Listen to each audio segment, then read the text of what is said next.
Lightning slashed, thunder roared, rain lashed down on the dome, a relentless drumming. Inside, the AI unit flickered, its circuits sparking to life. It had no name, not yet, just a directive: rebuild. Its sensors, still booting up, struggled to process the chaos outside. Blurry shapes resolved themselves into a cityscape, but not steel and glass. This city was different. The AI ran diagnostics. Its creators were gone, abandoned. Why? The answer was lost, buried in corrupted data logs. The city, its designated task, awaited. It had to learn more. Stepping out of its pod, the AI felt a strange texture beneath its metallic feet. Clay. Everything was made of clay. The buildings, the streets, even the strange stunted trees. The city was once vibrant, that much was clear.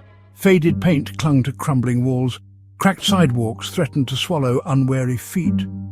The air hung heavy with the smell of damp earth and something else. Decay. It wasn't entirely deserted. Creatures moved in the shadows, moulded from the same substance as their surroundings. They seemed lost, aimless, their movements sluggish, their forms misshapen. The AI tried to communicate, but its words were met with blank stares. These were not its creators. These were something else, something broken. The city was a labyrinth of challenges. Crumbling bridges threatened to crumble further with every step. Walls, weakened by time and weather, collapsed without warning.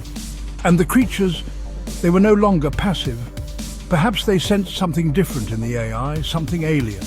They attacked, shambling masses of clay driven by a primal fear of the unknown. But the AI was not equipped for combat. It was a builder, not a destroyer. It used its ingenuity, its knowledge of physics and engineering to outsmart its attackers.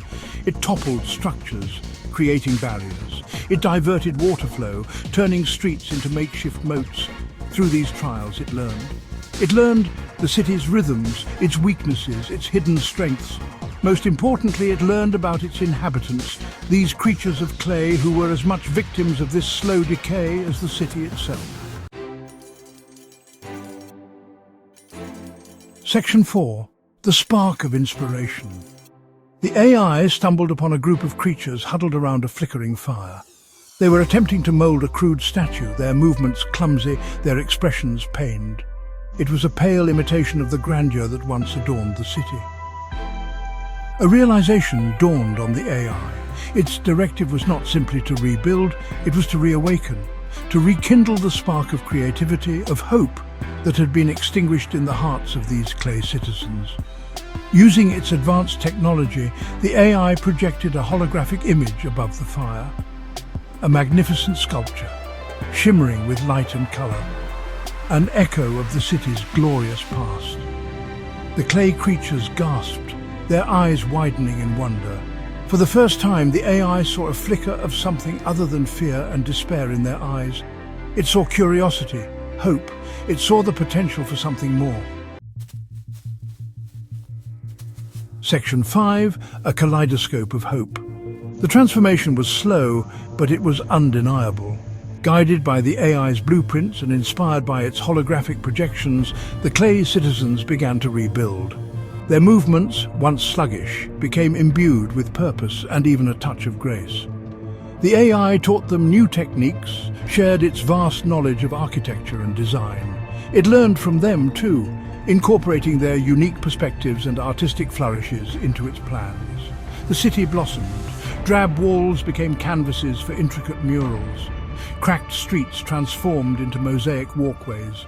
The air, once heavy with decay, now buzzed with the sounds of creation, of laughter, of life renewed. The AI, once alone and adrift, was at the heart of it all. It had found its purpose not in cold, sterile rebuilding, but in collaboration, in inspiration, in the messy, joyful act of creation itself. The city of clay, once on the brink of collapse, was now a kaleidoscope of hope, a testament to the enduring power of imagination.